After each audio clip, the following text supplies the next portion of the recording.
Speaker, sir, thank you for allowing me to speak on the President's address. It's an honor for me to be able to speak at this House today.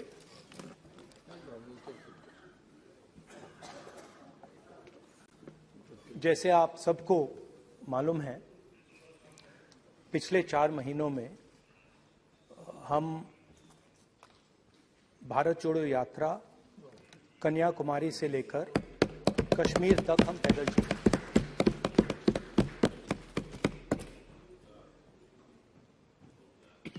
3,600 kilometre तकरीबन। और इस यात्रा पे बहुत कुछ सीखने को मिला।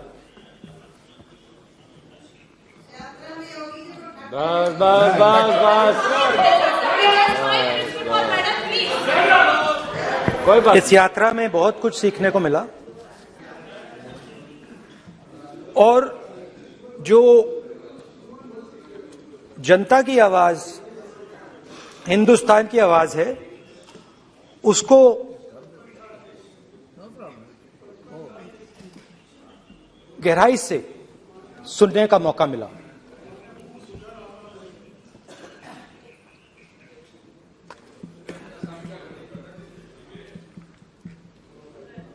शुरुआत में, यात्रा की शुरुआत में मैंने सोचा था कि 3,500 किलोमीटर चलने हैं और मुश्किल है मगर किया जा सकता है।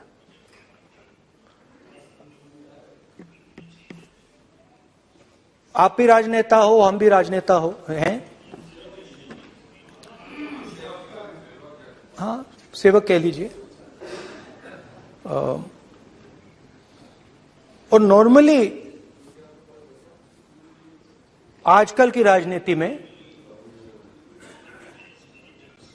जो हमारी पुराना ट्रेडिशन था पैदल चलने का, वो आजकल हम सब लोग, हम भी आप भी, उस ट्रेडिशन को शायद भूल गए या उसका हम पालन नहीं करते। मैं भी उसमें शामिल था, आप भी उसमें शामिल हैं। हम सब, कोई गाड़ी में जाता है, कोई हवाई जहाज में जाता है, कोई हेलीकॉप्टर में जाता है, मगर पैदल कम चलते हैं। ठीक है, ठीक है। और जब पैदल चला जाता है, हाँ पैदल जाएंगे, सब जगह पैदल जाएंगे, घबराइए मत। तो जब पैदल चला जाता है, मैं 1 किलोमीटर की बात नहीं कर रहा हूं, 10 की नहीं कर रहा हूं, 25 की नहीं कर रहा हूं, मैं 200-400 किलोमीटर की बात कर रहा हूं। जब 200-400 किलोमीटर चला जाता है तो शरीर पे दबाव पड़ता है, दर्द होता है, मुश्किल आती है। शुरुआत में चलते वक्त लोगों की आवाज सुन रहे थे हम, मगर हमारे दिल में यह भी था कि हम भी अपनी बात रखें। कोई हमारे पास आता था, कहता था कि मैं बेरोजगार हूं, और हमें लगता था कि नहीं, हमें कहना चाहिए कि तुम बेरोजगार क्यों हो, कारण क्या है। उसमें हम विपक्ष का रोल भी प्ले कर लेते थे,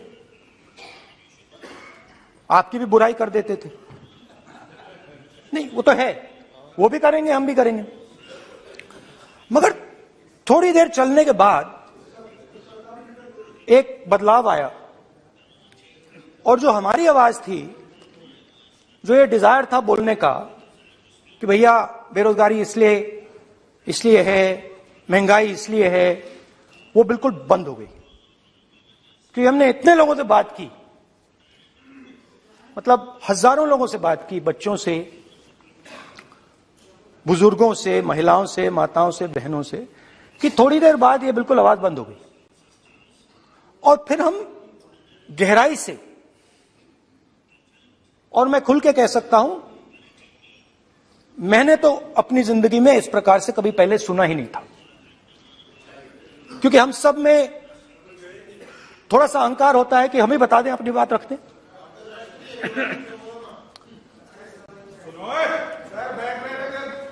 तो आस्ते आस्ते आस्ते आस्ते जब हम चले 500-600 किलोमीटर बाद, जनता की आवाज गहराई से सुनाई देने लगी। और एक प्रकार से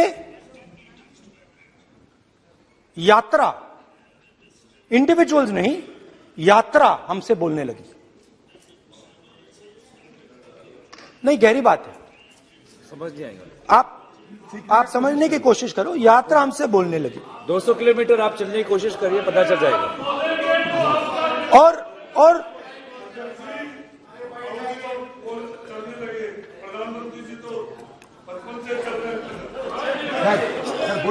वो चाय बेचने इसलिए जाते थे भैया। तो यात्रा बोलने लगी। कोई आता था, कहता था, युवक आता था, कहता था मैं बेरोजगार हूं। हम सवाल पूछते थे, क्या पढ़ा आपने? इंजीनियरिंग की, अब क्या करते हो? कोई कहता था मैं बेरोजगार हूं, कोई कहता था मैं उबर चलाता हूं, कोई कहता था मैं मजदूरी करता हूं। किसान आए हजारों। प्रधानमंत्री बीमा योजना की बात की कि हम पैसा भरते हैं, तूफान आता है, आंधी आती है, पैसा गायब हो जाता है।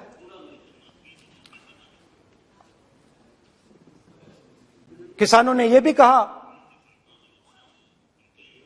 कि हमारी जमीन छीन ली जाती है, हमें सही रेट नहीं मिलता। जमीन अधिग्रहण बिल जो था वो लागू नहीं होता। आदिवासियों ने कहा, वनवासियों ने नहीं, आदिवासियों ने, कि जो ट्राइबल बिल में हमें दिया जाता था वो आज छीना जा रहा है। तो बहुत सारी चीजें हमको सुनने को मिली। मगर मेन थ्रस्ट, अगर मैं कहूं, मेन थ्रस्ट बेरोजगारी, महंगाई और किसान। उसमें एमएसपी थी, उसमें बीज की समस्या थी, किसान बिल की समस्या थी। अच्छा, अग्निवीर की भी बात की लोगों ने। आपने अभी बोला कि अग्निवीर देश को फायदा पहुंचाएगा। मगर हिंदुस्तान का युवा जो 4 बजे दौड़ता है, आर्मी में भर्ती होने के लिए दौड़ता है, वो आपकी बात से सहमत नहीं है। उनने हमसे कहा कि पहले हमें 15 साल की सर्विस मिलती थी, पेंशन मिलती थी, अब 4 साल के बाद हमें निकाल दिया जाएगा, कुछ नहीं मिलेगा, पेंशन नहीं मिलेगी। सीनियर ऑफिसर्स ने कहा कि हमें तो लगता है कि ये जो अग्निवीर योजना है ये आर्मी के अंदर से नहीं आई, ये कहीं और से आई है, ये आरएसएस से आई है, होम मिनिस्ट्री से आई है। ये सीनियर आर्मी के लोगों ने कहा है, मैं नहीं कह रहा हूं, कि हमें लगता है कि ये आर्मी के ऊपर ये योजना थोपी गई है और ये आर्मी को कमजोर करेगी। आर्मी के जनरल्स ने हमें कहा, जो रिटायर्ड हैं, उन्होंने हमें कहा, राहुल जी, हजारों लोगों को हम हथियार की ट्रेनिंग दे रहे हैं और फिर थोड़ी देर बाद उनको समाज में डाल रहे हैं। बेरोजगारी है, समाज में हिंसा बढ़ेगी।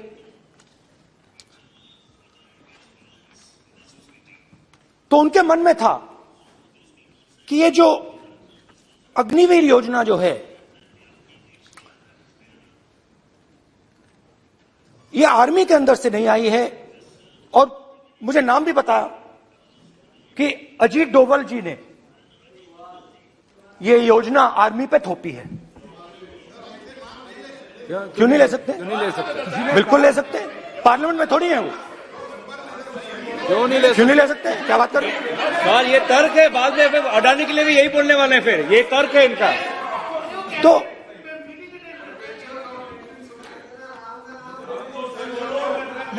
इंटरेस्टिंग बात यह है, इंटरेस्टिंग बात यह है कि मैंने फिर प्रेसिडेंट्स एड्रेस पढ़ा।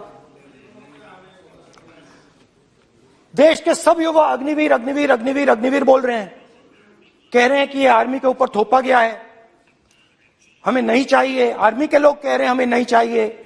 जैसे मैंने कहा, आर्मी को लगता है कि होम मिनिस्ट्री ने इनके ऊपर थोपा है, आरएसएस ने ये उनके ऊपर थोपा है। तो ये आवाजें आ रही हैं। अब मैंने आपका बैठिए, अब बैठिए,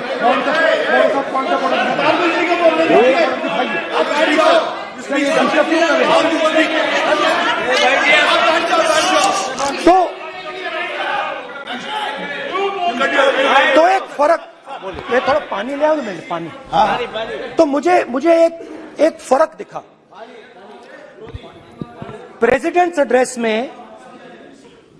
एड्रेस में बहुत सारी चीजें बोली गई।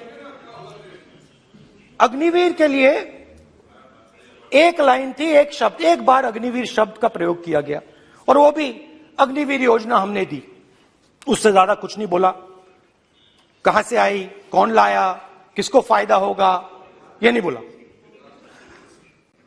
बेरोजगारी शब्द ही नहीं था उसमें। आपने देखा होगा, बेरोजगारी शब्द ही नहीं था प्रेसिडेंट एड्रेस में। महंगाई शब्द ही नहीं था। तो जो यात्रा में हमें सुनने को मिला, अग्निवीर, महंगाई, किसान, बेरोजगारी, प्रेसिडेंट एड्रेस में था ही नहीं। उस पे नहीं है। तो ये मुझे थोड़ा अजीब लगा कि जनता कुछ कह रही है और प्रेसिडेंट्स एड्रेस में कुछ और सुनाई दे रहा है। अच्छा, एक और चीज हमें बताई गई। तमिलनाडु से लेकर केरला, महाराष्ट्र, मध्य प्रदेश, सब जगह एक नाम सब जगह हमें सुनने को मिला, अदानी। ये नाम पूरे हिंदुस्तान में, केरल में, तमिलनाडु में, महाराष्ट्र, कर्नाटका, हिमाचल, कश्मीर, सब जगह अदानी अदानी अदानी अदानी अदानी।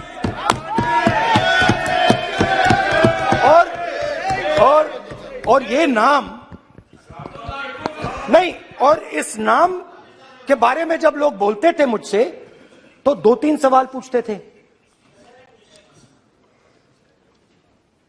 ये पूछते थे कि ये जो अदानी जी हैं, ये किसी भी बिजनेस में घुस जाता है, ये सफलता प्राप्त कर जाता है, ये कभी फेल नहीं होता। और युवाओं ने मुझसे यह सवाल पूछा कि भाई ये हो क्या रहा है, हम भी सीखना चाहते हैं। मोदी जी ने कहा स्टार्टअप करो, हम भी अदानी जी जैसे बनना चाहते हैं। तो भैया किसी भी बिजनेस में घुस जाओ और एकदम सक्सेस हो जाए। यह पहला सवाल था। दूसरा सवाल था कि ये अदानी जी हैं, ये किसी भी बिजनेस में घुस जाते हैं। पहले ये 1-2 बिजनेस करते थे, अब ये 8-10 सेक्टर्स में काम करते हैं। Airports, data centres, cement, solar energy, wind energy, aerospace and defence, consumer finance, renewables, media. तो उन्होंने मुझसे पूछा कि राहुल जी, हाँ वेट करो, वेट। हाँ, धन्यवाद। पोर्ट्स की बात भी थी, पोर्ट्स की बात भी थी। ये भी सवाल पूछा, ये भी पूछा कि भैया एक बात बताइए, राहुल जी बताइए हमें कि अदानी जी का जो नेटवर्थ है वो 3 साल के अंदर, नहीं सॉरी 2014 से लेकर 2022 तक ये $8 बिलियन से $140 बिलियन कैसे हो गया? कैसे हुआ? मोदी कैसे? मोदी है तो मुमकिन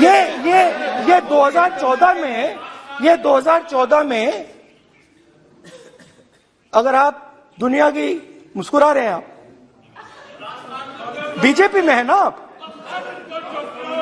तो ये लिस्ट आती है, एक लिस्ट आती है दुनिया के सबसे अमीर लोगों की। इस पे ये 609 नंबर पे थे 14 में। 609 पीछे बिल्कुल। पता नहीं जादू हुआ, दूसरे नंबर पे पहुंच गए। मोदी है तो मुमकिन है।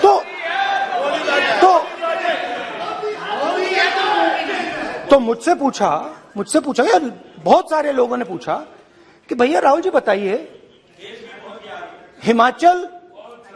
हिमाचल में सेब की बात होती है अदानी जी, कश्मीर में सेब की बात होती है अदानी जी, पोर्ट्स की बात होती है अदानी जी, एयरपोर्ट्स की बात होती है अदानी जी, इंफ्रास्ट्रक्चर। अच्छा, हम सड़क पे चल रहे हैं, मैं पूछूं किसने बनाई? अदानी जी। तो लोगों ने यह भी पूछा कि राहुल जी ये जो अदानी जी जो हैं, इनकी सफलता कैसे हुई? ये इतने बिजनेसेस में कैसे घुस गए? इतनी सफलता कैसे प्राप्त हुई? और सबसे जरूरी सवाल, इनका हिंदुस्तान के प्रधानमंत्री के साथ क्या रिश्ता है और कैसा रिश्ता है? देश जानना चाहता है, तो देश जानना चाहता है। ये देखिए रिश्ता, ये देख लीजिए। प्लीज पोस्टर माननीय सदस्य, पब्लिक में सर, माननीय सदस्य पोस्टर लीजिए। नहीं, प्लीज पोस्टर नहीं। पोस्टर नहीं है सर। देखिए आप पोस्ट, बैठिए एक मिनट बैठिए। आप पोस्टरबाजी करेंगे तो इधर नहीं, सर। कहेंगे राजस्थान के मुख्यमंत्री का पोस्टर चुकाएंगे। पोस्टरबाजी के लिए सदन नहीं है। आप बात सर। करें, पोस्टरबाजी नहीं। Speaker sir. आप वरिष्ठ सदस्य हैं, स्पीकर सर। तो पोस्टरबाजी उचित नहीं है। स्पीकर सर, पोस्टरबाजी उचित स्पीकर नहीं है, सर। प्लीज। राजस्थान के मुख्यमंत्री, ये सच्चाई है। This picture was came into the media. चलिए, पोस्टर नहीं, प्लीज। वो लिख दे दो मुझे। हाँ, जस्ट राइट इट नीटली। तो नहीं स्पीकर सर, वो फोटो है सर, वो पोस्टर नहीं है। आप वरिष्ठ सदस्य हैं, प्राइम मिनिस्टर की पोस्टर और फोटो है सर, उसमें नियम में बहुत नहीं है। उनका अच्छा चेहरा सदन ने दिख नियम रहा है। बनाया है। उनके वहां पे उनके पीछे अदानी का लोगो है, अदानी जी के हवाई जहाज में घुस रहे हैं। तो मैंने सोचा कि आज के प्रेसिडेंट्स एड्रेस में मैं थोड़ा जो नरेंद्र मोदी जी का और अदानी जी का रिश्ता है उसके बारे में आपको थोड़ा बता देता हूं। प्लीज प्लीज बताइए। तो वो आप बता देना।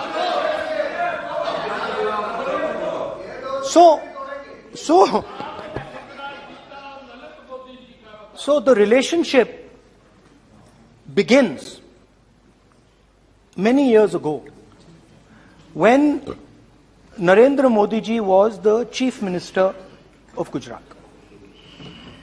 And when most of India's business was asking questions of the Prime Minister, was against the Prime Minister, one man stood shoulder to shoulder with the Prime Minister. He didn't back down. That's commendable. It's not a joke.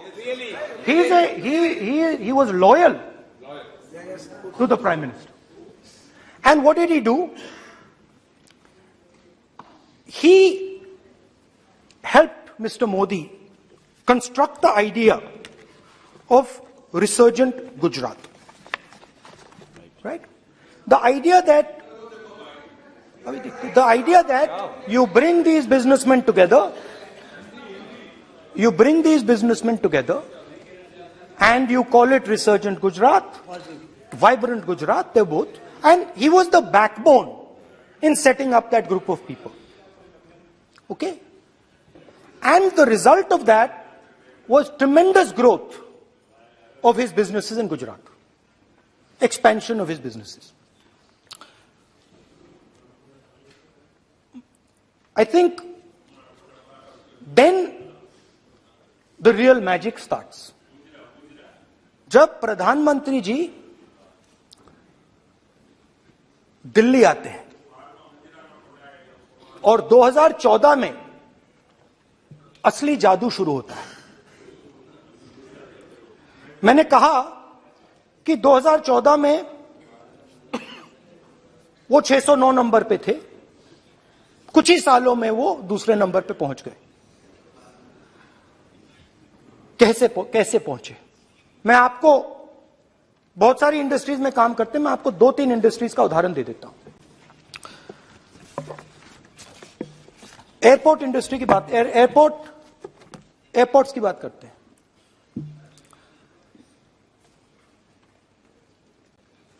कुछ साल पहले सरकार ने हिंदुस्तान के airports को develop करने के लिए दिया। नियम था, there was a rule that anybody who does not have prior experience in airports cannot be involved in development of these airports. नहीं, गलत नहीं बोल रहा हूं।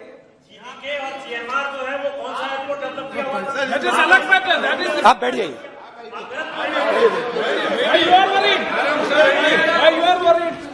अडानी के डिफेंस में आ गए सर। देखिए, अरे माननीय सदस्य प्लीज मेरी बात सुनो। तो 1 मिनट मेरी बात सुनो। ये एक मिनट बात सुनेंगे। ये संसद है, अपन किस दिशा पर चर्चा कर रहे हैं ये देश देख रहा है। हमें राष्ट्रपति अभिभाषण पर चर्चा करें तो उचित रहे, बाकी आपकी इच्छा है, स्वतंत्र अभिव्यक्ति है। मेरा मानना ये तो अपन एक विषय पर ओके, तो आपको तो रूल था, नियम था। हाँ, पॉइंट ऑफ ऑर्डर किस पे है ये? सर कैसे एयरपोर्ट का प्राइवेटाइजेशन तो उनके समय हुआ, ऐसी कोई पार्टी थी जिसका अनुभव था? ये कौन सी बात कर रहे हैं? बोलिए। ओके प्लीज ओके, बोलने दे आपको नेता को, तो बोलने दे आपको नेता को। रूल था, प्लीज बोलने दे। रूल था कि अगर कोई एयरपोर्ट बिजनेस में नहीं था तो वो इन एयरपोर्ट्स को ले नहीं सकता था। इस रूल को हिंदुस्तान की सरकार ने बदला। किसी ने भी बनाया हो, रूल था। किसी ने भी बनाया हो, रूल था। रूल बनाया किसने बात नहीं है, रूल बदला किसने बात है। रूल बदला गया और किसके लिए? किसने किया है?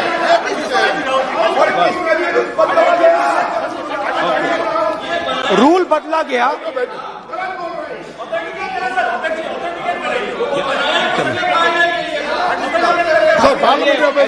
चलता रहेगा क्या सर? आप रूल को बदला गया। सर बोलने दीजिए। करना चाहिए, ऑथेंटिकेट करना चाहिए। चलिए आप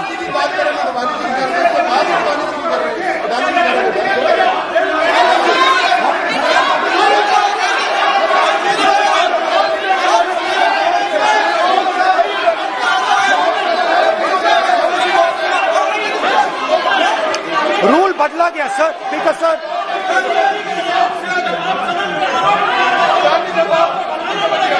बैठे बैठे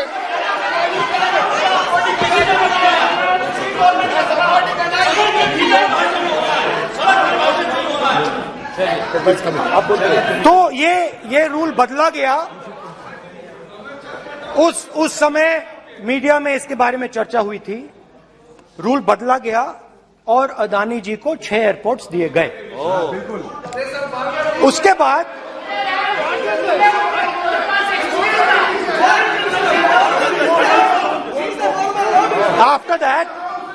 after that India's most strategic profitable airport, Mumbai Airport,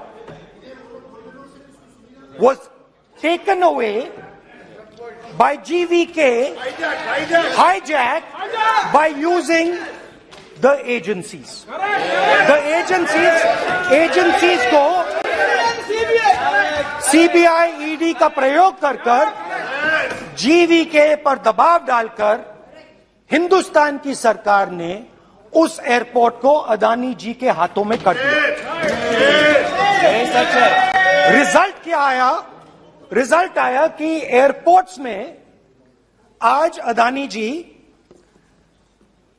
24% Hindustan की एयर ट्रैफिक को अपने एयरपोर्ट से निकालते हैं और 31% एयर फ्रेट उनके एयरपोर्ट्स में से निकलता है। अब ये काम हिंदुस्तान की सरकार और हिंदुस्तान के प्रधानमंत्री जी ने फैसिलिटेट किया। तो बताइए, बोलिए विधि मंत्री। और ये जो सर ये हाउस में सर ये बोल रहे हैं, तुम तो ज्ञान बांट रहे हो, बैठ जाओ। सर ये यहाँ बहुत गंभीर मिनिस्टर हैं ये देश ये राष्ट्रपति का उद्बोधन को लेकर एक गंभीर चर्चा हो रही है। जो भी मेंबर कुछ भी बात करे विद फुल रिस्पॉन्सिबिलिटी ऑथेंटिकेट करें। और ये वाइल्ड एलिगेशन अपना एक सोच के आया है, बिना तर्क के ऐसे वाइल्ड एलिगेशन लगा रहे, ये कोई मतलब नहीं है सर। ये ऐसे नहीं बोल सकते और वो सर तर्क रखना पड़ेगा। अगर एलिगेशन लगा रहे हैं तो आपको पूरा डॉक्यूमेंट प्रूफ के साथ आपको रखना पड़ेगा। दे देंगे आप ऐसे बातें नहीं दे देंगे और ये गंभीरता को समझिए। ये डॉक्यूमेंट्री प्रूफ दे देंगे।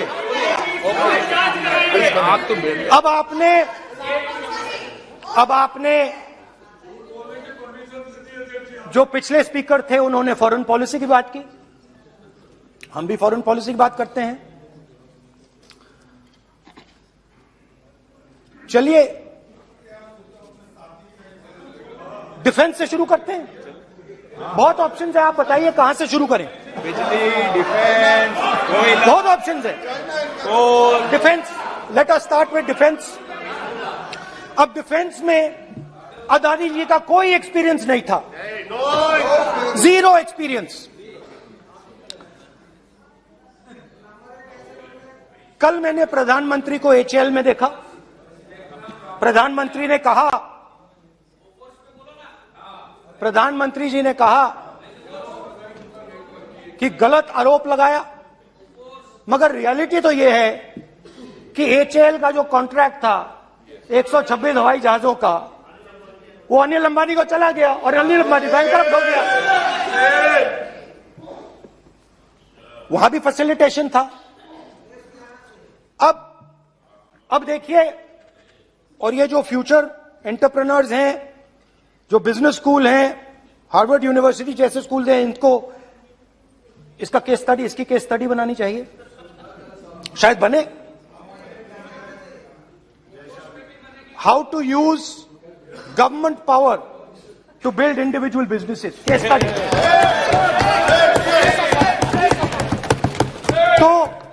तो अब देखिए, अदानी जी की डिफेंस में इंटरेस्ट देखिए।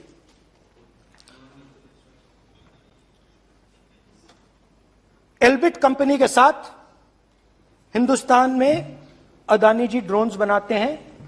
ड्रोन्स को हिंदुस्तान की एयरफोर्स, आर्मी, नेवी के लिए रीफिट करते हैं। अदानी जी ने यह काम कभी नहीं किया है पहले। HAL ये काम करती है। हिंदुस्तान में और भी कंपनीज हैं जो ये काम करती हैं, मगर प्रधानमंत्री जी इजराइल जाते हैं और उसके एकदम बाद अदानी जी को ये कॉन्ट्रैक्ट मिल जाता है। मगर एक नहीं मिलता। ये मत सोचिए कि ये सिर्फ एक कंपनी की बात हो रही है, ये इंडस्ट्रीज की बात होती है यहां पे। जैसे मैंने आपको दिखाया, एयरपोर्ट का पूरा सिस्टम उठा के ले गए, 30% मार्केट शेयर एयरपोर्ट में ले गए, वैसे ही डिफेंस में करा। तो 4 डिफेंस की इनके पास कंपनीज हैं, ये काम इन्होंने कभी नहीं किया। स्मॉल आर्म्स, जिसमें टवॉर है जो हमारी स्पेशल फोर्सेस यूज करती है, आर्मी यूज करती है, जिसमें गलील स्नाइपर राइफल है, ये सब अदानी जी बनाते हैं।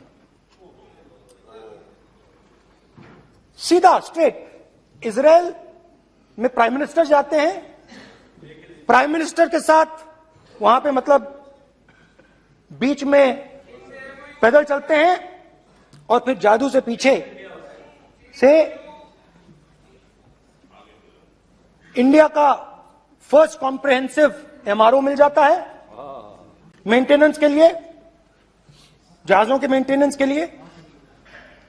स्मॉल आर्म्स का बिजनेस मिल जाता है, इजरायली जो ड्रोन्स हैं उसका बिजनेस मिल जाता है। मतलब जो हिंदुस्तान और इजराइल का डिफेंस का रिश्ता है वो पूरा का पूरा अदानी जी के हाथ में चला जाता है, खत्म कहानी।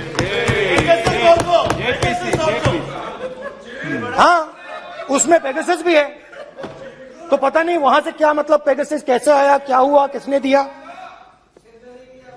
अच्छा, एक और बड़ी इंटरेस्टिंग चीज है, एक कंपनी है अल्फा डिफेंस, जो डिफेंस इलेक्ट्रॉनिक्स का काम करती है, एवियोनिक्स का काम करती है, और बहुत स्ट्रेटेजिक कंपनी है। वो भी अदानी जी के हवाले कर दी गई, अदानी जी ने एक्वायर कर लिया। तो आपने देखा कि एयरपोर्ट्स का बिजनेस 30% मार्केट शेयर, हिंदुस्तान और इजराइल का जो वेपन्स का बिजनेस है 90% उठा के ले गए। एक विजिट फॉरेन पॉलिसी, ये है फॉरेन पॉलिसी। चलिए, अब मैंने आपको इजराइल की बात बताई, ऑस्ट्रेलिया चलते हैं। कोयला ऑस्ट्रेलिया चलिए। ऑस्ट्रेलिया में अदानी जी जाके नहीं, क्यों? आप तो डिबेट करना चाहते थे, आप ही तो डिबेट करना चाहते थे। आपने बोला था कोई भी विषय पे डिबेट हो, तो हो गया अब डिबेट। अब क्यों डर रहे हो डिबेट से? अब क्यों डर रहे हो डिबेट से? क्यों डर रहे हो? जब हमने जेपीसी की मांग की, आपने बोला सदन में उठाओ। अब क्यों डर रहे हो? अब क्यों डर रहे हो? अब क्यों डर रहे हो? आप चर्चा से क्यों डर रहे हो? चर्चा से डर रहे हो आप? बैठे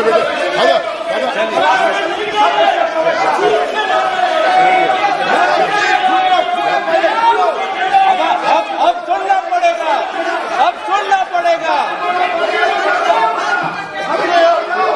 अब सुनना पड़ेगा। ऑस्ट्रेलिया जाते हैं, प्रधानमंत्री ऑस्ट्रेलिया जाते हैं।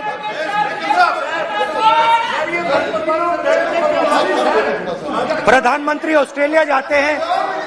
He's not yielding.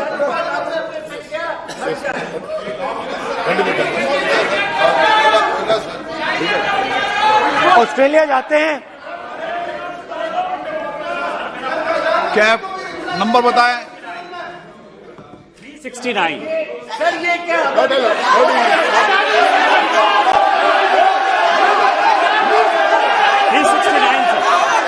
ये कहता है सर, एक पेपर और document to be laid on the table shall be duly authenticated by the member presenting. देखिए, पूरा सरकार इन्होंने सर, मैं इनको चैलेंज करता हूं कि जीएमआर और जीबीके उसको कब एयरपोर्ट का जो है संचालन का अधिकार था और कौन सा रूल है वो कोट करे सर।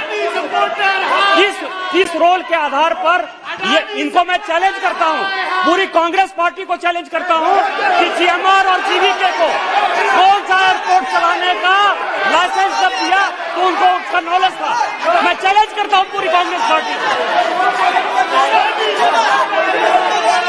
जब इन्होंने बिरला को बनाने का दिया, डालमिया को बनाने का दिया, टाटा को बनाने का दिया लाइसेंस, उस वक्त उनको कौन सा मोटर चलाने का अधिकार था सर? ये गलत बयानी कर रहे हैं। मेरा ये कहना है कि आप एलिगेशन प्रधानमंत्री के ऊपर लगा रहे हैं।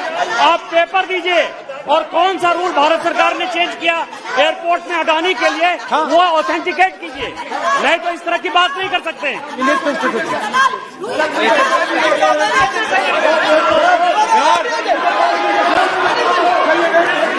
करना पड़ेगा, ऑथेंटिकेट करना पड़ेगा। राहुल गांधी जी, आपको ऑथेंटिकेट करना पड़ेगा।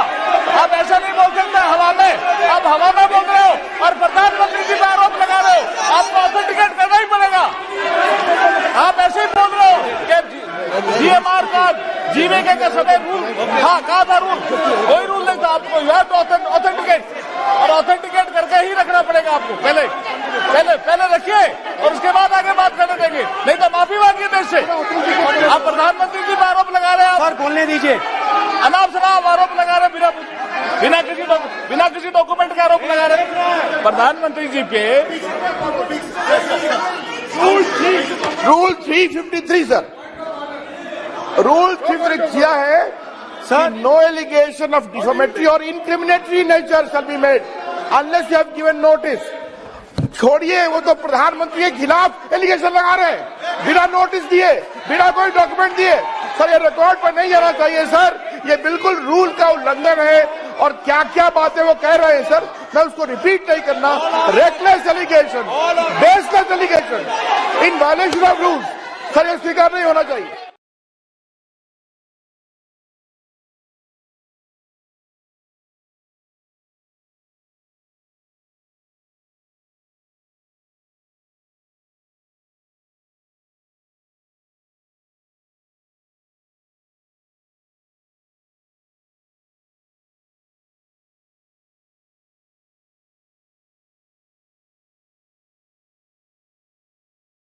विषय पर सारी राष्ट्रपति की चर्चा लगाई, ये उचित है क्या? फिर आपको बोलना बोले नहीं, स्पीकर गलत तरीका है।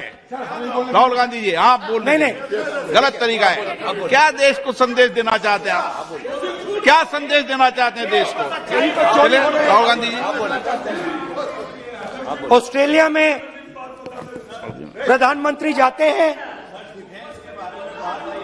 आप बोलिए सर। स्पीकर सर, प्रधानमंत्री जी ऑस्ट्रेलिया जाते हैं और जादू से State Bank of India $1 billion loan Adani ji को ऑफर कर दिया। सर इसका भी डॉक्यूमेंट जरूरी है क्या, बताओ। मोदी जी, आपका सरकार की बात है। Sadyr please. उसके बाद मैं उदाहरण दे रहा हूं, पूरी दुनिया में मोदी जी जाते हैं, घूमते हैं, तो मैं बता देता हूं क्या होता है वहां पे। बांग्लादेश में गए, हाँ काम पे ही जा रहे हैं, वही तो बोल रहा हूं, काम पे जा रहे हैं। बांग्लादेश जाते हैं, मोदी जी की पहली ट्रिप होती है बांग्लादेश में। वहां पे बांग्लादेश को इलेक्ट्रिसिटी बेचने का डिसीजन लिया जाता है। कुछ ही दिन बाद बांग्लादेश पावर डेवलपमेंट बोर्ड 25 साल का कॉन्ट्रैक्ट अदानी जी के साथ साइन कर देता है। 1500 मेगावाट इलेक्ट्रिसिटी का कॉन्ट्रैक्ट अदानी जी। चलिए वहां से श्रीलंका चलते हैं।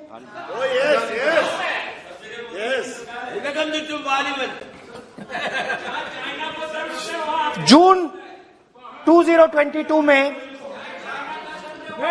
Chairman of Sri Lanka's Ceylon Electricity Board, MMC Fernando, informed a parliamentary committee in Sri Lanka in open hearing that he was told by President Rajapaksa that PM Modi pressured him to give the wind power project directly to Mr. Adani.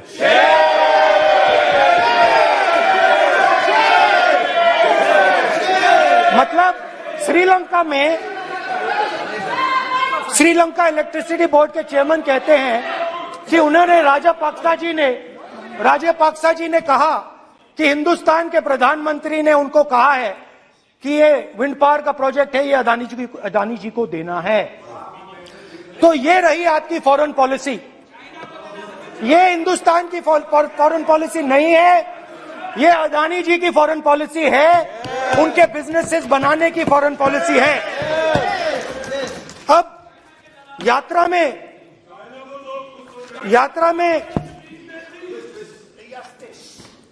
में मुझसे 2-3 और सवाल पूछे गए।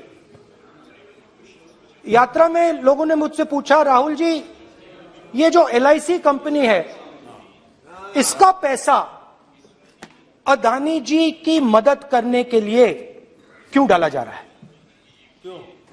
उन्होंने यह भी पूछा कि अदानी जी के जो शेयर्स हैं बड़े वोलेटाइल हैं, उसमें LIC का पैसा क्यों डाला जा रहा है? तो मेरा कहना है कि एक सेकंड, मेरा कहना है कि अदानी जी की मदद प्रधानमंत्री जी और हिंदुस्तान की सरकार कैसे करती है? हजारों करोड़ रुपए हिंदुस्तान के public sector banks Adani ji को मिलता है। 27,000 करोड़ रुपए SBI, PNB 7,000 crore, bank of Baroda 5,500 crore, ये मैं लिस्ट चलती जाएगी। LIC का एक्सपोजर 36,000 करोड़ रुपए,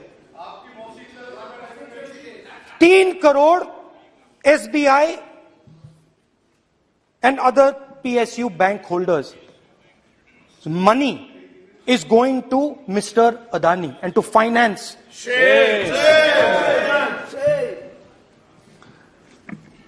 Now, of course, there is another question. तो मदद कैसे हो रही है? हिंदुस्तान के पब्लिक सेक्टर बैंक्स का पैसा, LIC का पैसा नरेंद्र मोदी जी, अदानी जी को दिया जा रहा है। अगर कोई सामने खड़ा हो जाता है, जैसे जीवी के लोग खड़े हुए, ED, CBI एजेंसीज आ जाती हैं, उनको परे कर देती हैं। तेलंगाना में भी एक पोर्ट का उदाहरण था, मगर मेन सवाल और सबसे इंटरेस्टिंग सवाल दूसरा है। कुछ दिन पहले ये हिंडनबर्ग रिपोर्ट आई, उसमें लिखा था कि अदानी जी की हिंदुस्तान के बाहर शेल कंपनीज हैं। ये जो शेल कंपनीज हैं, सबसे पहला सवाल है, ये हैं किसकी? ये किसकी है मॉरिशस में जो शेल कंपनीज हैं? और ये जो हजारों करोड़ रुपया ये शेल कंपनीज हिंदुस्तान में भेज रही हैं, ये किसका पैसा है? और क्या ये काम अदानी जी फ्री में कर रहे हैं? अब मैं ये सवाल क्यों पूछ रहा हूं? क्योंकि अदानी जी स्ट्रेटेजिक बिजनेसेस में काम करते हैं। अदानी जी हिंदुस्तान के पोर्ट्स को डोमिनेट करते हैं, अदानी जी हिंदुस्तान के एयरपोर्ट्स को डोमिनेट करते हैं, और जैसे मैंने कहा, अदानी जी हिंदुस्तान की डिफेंस इंडस्ट्री में बहुत जरूरी रोल प्ले करते हैं। तो मेरा पहला एक छोटा सा सवाल है कि जो शेल कंपनीज हैं, इनके बारे में हिंदुस्तान की सरकार ने कोई सवाल नहीं उठाए? ये कौन लोग हैं, ये किनकी कंपनीज हैं? ये स्ट्रेटेजिक मामला है, पोर्ट्स का मामला है, एयरपोर्ट्स का मामला है, डिफेंस का मामला है, और जो कंपनी इन स्ट्रेटेजिक एरियाज में काम कर रही है उनके बारे में आपको मालूम ही नहीं। ये नेशनल सिक्योरिटी का मुद्दा है, आपको मालूम ही नहीं कि ये शेल कंपनीज किसकी हैं, कितना पैसा आ रहा है, किसका पैसा आ रहा है। तो एक बहुत बड़ा सवाल है, ये पैसा किसका है, ये शेल कंपनीज किसकी हैं, और ये हिंदुस्तान की सरकार की जिम्मेदारी है ये पता लगाना ये किसकी शेल कंपनीज हैं और ये किसका पैसा अंदर आ रहा है। JPC, we want JPC.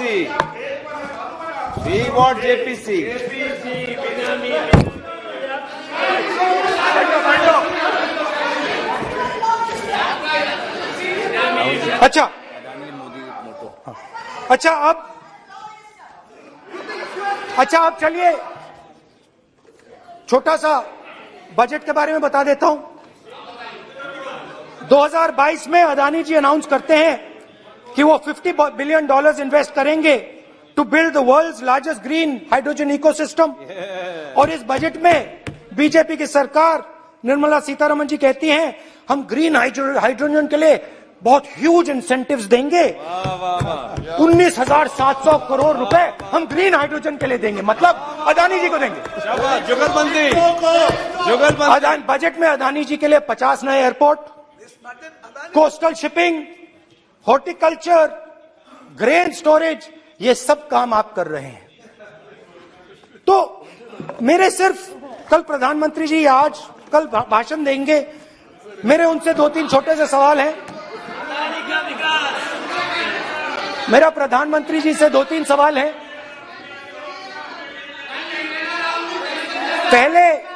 पहले अदानी जी के हवाई जहाज में मोदी जी जाते थे, अब मोदी जी के हवाई जहाज में अदानी जी जाते हैं। पहले लोकल मामला था, फिर नेशनल मामला हो गया, उसके बाद इंटरनेशनल मामला हो गया। अदानी जी के लिए बोरिस जॉनसन का बेटा काम करता है, आपको पता नहीं मालूम है या नहीं मालूम? भाई सॉरी, नहीं बेटा भी, भाई काम करता है।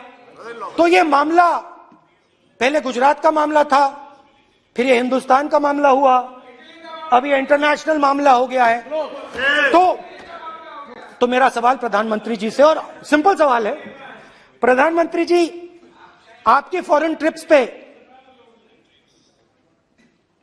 अदानी जी और आप कितनी बार एक साथ गए? Adani ji, how many times did you travel together with Adani ji? How many times did Adani ji join you later on a visit? How many times did Adani ji travel to a country immediately after you did? And in how many of these countries after you visited did Adani ji get a contract? Also an important question, जरूरी सवाल, अदानी जी ने BJP को पिछले 20 साल में कितने पैसे दिए हैं?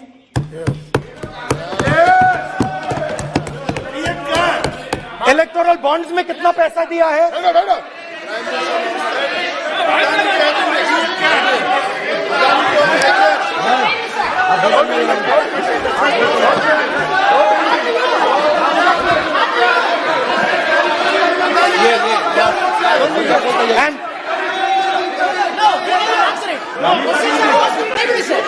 Question oppose to prime minister please.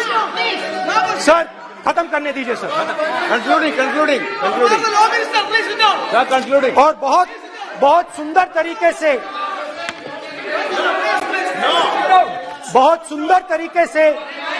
वो चलिए, क्या हो रहा है सर? मैं सिर्फ इतना कहना चाहता हूं,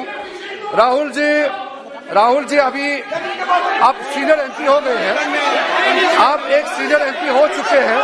हम लोग एक्सपेक्ट करते हैं कि इस सदन का सदस्य होने के नाते जो भी बातें आप करेंगे गंभीरता से आप बात करेंगे।